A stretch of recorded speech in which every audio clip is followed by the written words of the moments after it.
Welcome back, Year 11. So as promised, we're now going to move on to do the writing part of this lesson. Okay, we've talked through what we're going to do. We've looked for quotations. We're now going to move on to aim to draft our answer, okay? For the sake of this exercise, where we are just looking at those skills required to push us up to a grade 8 to 9, we are only going to write 2 paragraphs for this answer for now. But again, today we're focusing on those skills rather than creating a full answer, okay? And as I said, we're going to write 3 different drafts of this answer. We're going to start with draft 1. We're going to keep it basic. We are going to follow the SQII structure, but on the whole, our answer is not going to be particularly clear or particularly perceptive, all right? But again, we're just sort of, the aim of this is to build the work up, okay, to sort of start basic and then build on it so that we can earn more and more points, more and more marks in the process, all right? So what I've got here is a table that's going to aid us in this drafting, okay? On the left here, obviously, it's a reminder of what we need to do with the SQII, with our statement. We need to answer the question. Remember, the question is how is language used to describe Sister Brendan in the source. And what I've also done here with paragraph 1 and paragraph 2 is copied and pasted some of the quotations that we highlighted earlier that I'm going to use. I know there's a lot of quotation there, but the reason I've included all that will come in handy later. Obviously, in an exam scenario, you just have the source in front of you, but as we're working off of a screen here, I just wanted to try and bring everything together onto one screen so that you could see what was happening. Okay, what I will be doing is I'll be writing our first paragraph here along in this column. Your task will be to do the second one here, all right? So for example, I'll write my first draft, you'll then do yours, write my second draft, you'll then do yours, write my third draft, you'll then do yours, all right? And then if you'd like, at the end, please do feel free to send me any work that you have completed. I will also attach this document as well to show my homework in case you wanted to type your answers into here, but otherwise writing it down on paper, it's absolutely fine. You might just want to signify which is draft 1, which is draft 2, and which is draft 3. So beginning with draft 1 over here, remember our aim is to keep it basic, okay? We're still trying to follow the SQII structure, but it's going to be a pretty basic answer, okay? So first of all, my statement, I'm going to answer the question. And again, remember our question is how does the writer use language to describe Sister Brendan, okay? So I'm going to put, the writer describes Sister Brendan as a blackbird, because that's what he does. If you look at my quotations here, all right, I've got a blackbird just here. Okay? Let me carry this on to my quotation, my evidence statement. Okay, this evident when they, because we don't know the gender of the writer, when they write, Sister Brendan looked like a small, hungry blackbird. Wonderful, okay, but obviously our statement and quotation, although they do link together, they do follow on from one another, we are using this, repeating the same words. This isn't going to be a top mark answer. So the writer describes Sister Brendan as a blackbird. This is evident when they write Sister Brendan looked like a small hungry blackbird. All right, and I'm going to carry on with this point, okay? I'm going to say, the writer also says that she is chatting away, which shows she is talking a lot. All right, so we're kind of coming on to some kind of an inference there. All right, not a good one, but an inference nonetheless. All right.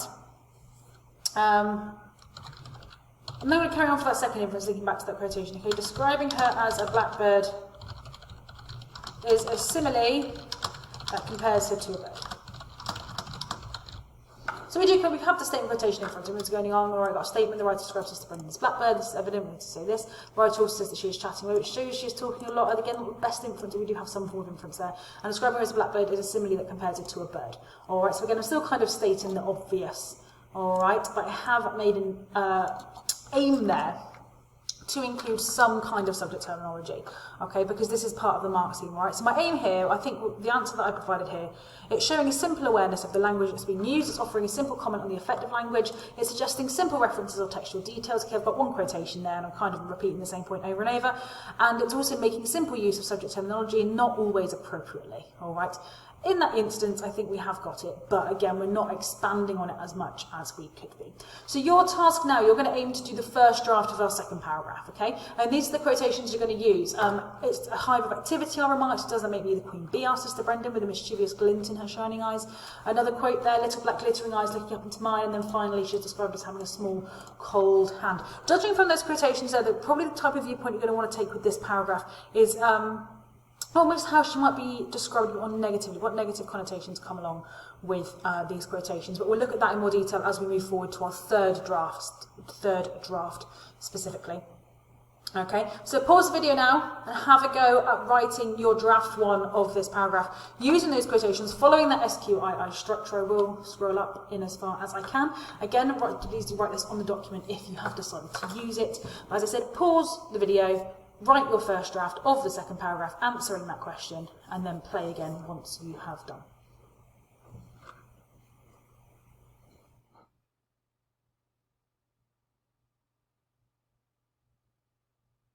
Okay, hopefully by now you've managed to have a go at your first draft of this paragraph, okay? And as promised, moving on to the next bit, we're going to go to our second draft. We're aiming to step it up, all right? And we're going to aim to include a few things. We're going to aim to use our own words, okay? Use discourse markers, okay? Those words that we've talked about that you generally put at the start of a sentence to kind of signify what you're going to do in that sentence. Words like overall suggest you're going to summarise what's happened. Putting, for example, suggests you're going to offer evidence, those kinds of words. And we also need to make links to linguistic devices being used. And one thing I am also going to add in there as well is to make link to connotations. Okay, we talked about connotations before. We did that lesson on connotations a few weeks ago. We do need to be able to make links to these connotations within our writing to show that we are analysing language effectively. Okay, so those are the 4 things that we're going to aim to do in our next draft of our writing. Okay, so I'm going to begin once again with my statement. I'm answering the question. Okay, this time I'm going to begin it a bit differently. I'm going to put Sister Brendan is described. I'm answering the question. It's asking how Sister Brendan is described. All right, within the writing. I'm going to put Sister Brendan is described as someone who is fluttering along the corridors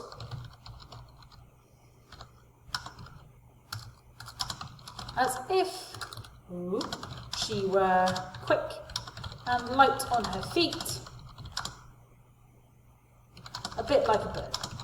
Okay, so what I've kind of done here is I've kind of combined my statement and evidence sentences. As I've said before, you don't necessarily have to do 2 separate sentences, one for your statement, one for your evidence. What you need to make sure is that you've included elements of both. So in this example, what I've got is the start of my statement. Here, Sister Brendan is described as, again, I'm answering that question, someone who is, all right, and then I do have my evidence, the fluttering along the corridors, but then I do carry on kind of with my statement there. So if I was to put Sister Brendan is described as if she were quick and light on her feet, a bit like a bird, this is evident when the writer states, etc., etc. That would still make sense. I've just kind of combined the 2 here.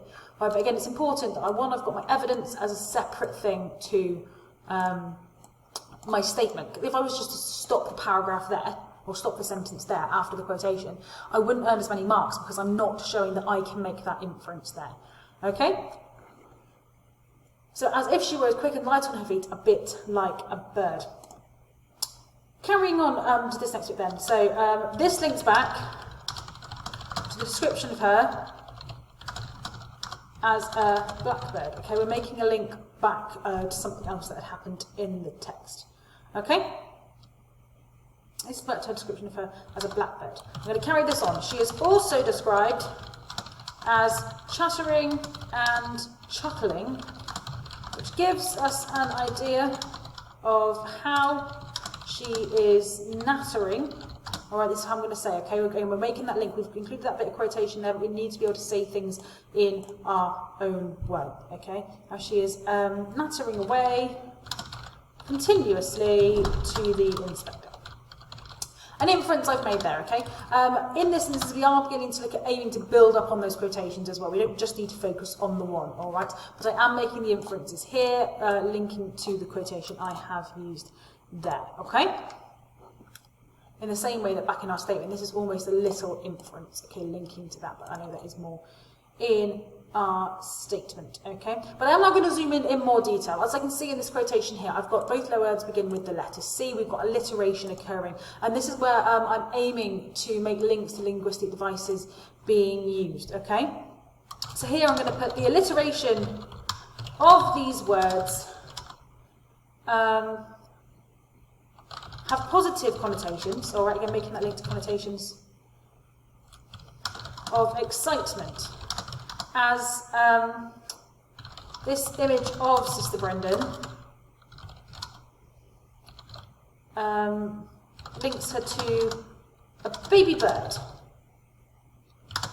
But then again, I need to link it back to Sister Brendan, okay? So yes, I'm pointing out those connotations, and you've got the Linguistic device mentioned there, we made a point to the connotations. As we then said, why? What image does it create? What does the language do in this instance? But I do then need to bring it back to Sister Brendan, to reality. All right. So here I'm going to put which creates the impression that Sister Brendan is talking non-stop to impress the inspector. So what I've done in that sentence, though, made a link back to the quotation that we have chosen. She's there chattering and chuckling. We can tell, you know, she's chattering away at him. That means that she's talking non-stop. But again, we've broken it down. We're showing how and why this is evident, okay? And we're also giving a reason behind it as well. Why might she be chattering at him? Thinking a little bit outside the box. All right, being aware that she's talking non-stop with an aim to impress the inspector. So what I've managed to do in my writing there is, one, first of all, use my own words. I'm not just saying that, you know, like over here where I said she's a blackbird, this is because she looked like a small hungry blackbird. All right, I've got some of my own words going on, okay? We can use the quotations and we make our own inferences. So where she's fluttering along the corridors, we then say that as if she were a quick and light on her feet, a bit like a bird. Links back to the description of her as blackbird. She's also described as chattering and chuckling. We could technically just leave it as that, because we are, well, we couldn't leave it as that, because we are right. That is how she's being described. That is how the writer is using language to describe her. However, we know that we need to go into a bit more detail about it. So, pause the video there, have a go at writing your second draft of your answer, and then play the video again, and we'll carry on pushing for draft 3. Okay, use the things that I've included there, use the quotations, use mine as an example of how you might structure it. Remember to include those things that I've just highlighted there within your writing. Pause, write, and play again. Okay, hopefully by now you've managed to have a go at writing a second draft of your writing. I am going to pick up the pace a little bit here now, just because I do need to keep this video within 15 minutes, and I've got about 3 minutes left to do so. So I'm going to get a move on, okay? We're now moving on to draft 3. We're pushing for top marks. Remember, these are some of the things that we need to do. We need to aim to be perceptive. We need to make strong, confident inferences, okay? The more confident you sound in your writing, even if you're a little bit unsure as to whether you're right or not, if you come across confidently, all right, you are more likely to earn more marks. Because especially if you come across confidently, you're more likely to have backed yourself up in your writing. I'm going to make links to other quotations. As I said, this is why we've included so much over here in the quotation section, because it's always good to make links to other parts of the text. We're going to aim to identify less obvious techniques and discuss their impact in detail, and then we're going to aim to expand on every point that we make as much as possible, right, pulling on those inferences following the SQII structure.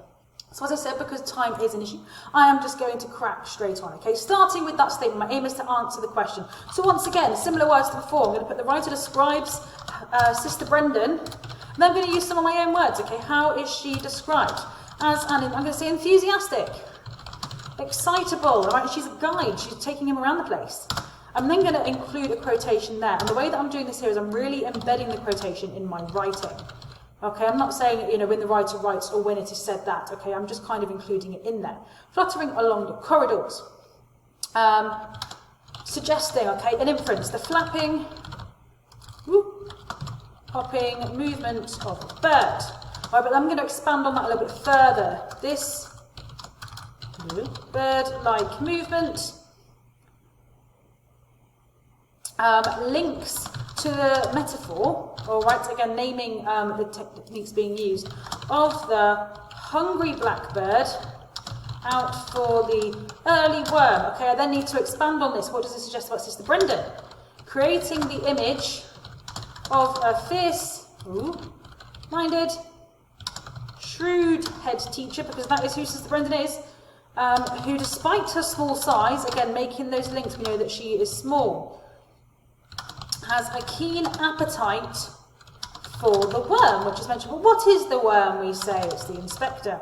Okay? She's there to entertain him, so to speak. All right? But I'm then going to link to another quotation here, and I'm going to make a link to a device being used. I'm going to say a string of short or single syllable words being used in this quotation.